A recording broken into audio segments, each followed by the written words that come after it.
ఈ నిజాంపేట రోడ్లో నిన్న సంత మార్కెట్ జరిగింది కాబట్టి ఇదంతా మిగిలిపోయినాయి. ఇప్పుడు ఇదంతా మున్సిపాలిటీ వర్కర్స్ దీన్ని క్లీన్ చేయాలి.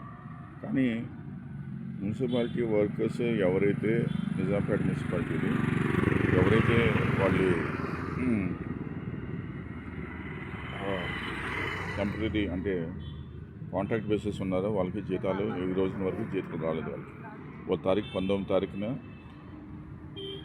మే 19, 2026. సో దీన్ని బట్టి అర్థమవుతుంది మన ఐఏఎస్ ఆఫీసర్లు కానీ పెద్ద పెద్ద అధికారులు కానీ వాళ్ళ కార్యకల్పన ఎలా ఉందని అర్థం చేసుకోవాలి.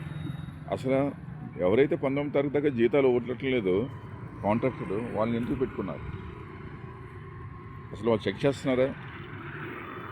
వీళ్ళు ఏంటంటే యూపీఎస్సీ ఎగ్జామ్ పాస్ అయ్యి దే ఆర్ జస్ట్ ఎంజాయ్ చేస్తారు అంతే. వాళ్ళు చెట్టు నాటి మామిడికాయలు కాసినాక మామిడికాయలు ఎవడో తింటాడు. సో అలాగే వీళ్ళు ఐఏఎస్ క్యాడర్కి వచ్చి లేకపోతే గ్రూప్ 1, గ్రూప్ 2 సర్వీసెస్కి వచ్చి వీళ్ళు దాన్ని బెనిఫిట్సే ఎంజాయ్ చేస్తున్నారు. వీళ్ళు అసలు ఆఫీస్ నుంచి ఎప్పుడైనా బయటికి వచ్చి ఎప్పుడైనా అసలు ఎలా ఏమో జరుగుతుంది వచ్చారా? లేదు. వీళ్ళు ఎప్పుడు నెలకి జీతం 1వ తారీఖున 2వ తారీఖున వచ్చి జీతం మనకు పడిందా లేదా అంతే, ఇంకొకరితో మనకు సంబంధం లేదు. సో దీన్ని బట్టి అర్థం ఏమిటంటే ఈ కలియుగంలో ఎవరు ఇంకోటి గురించి పట్టించుకోరు అది. సో యూపీఎస్సీ ఎగ్జామ్ కూడా moral values, ethic values, women values ఏమి టచ్ చేయదు.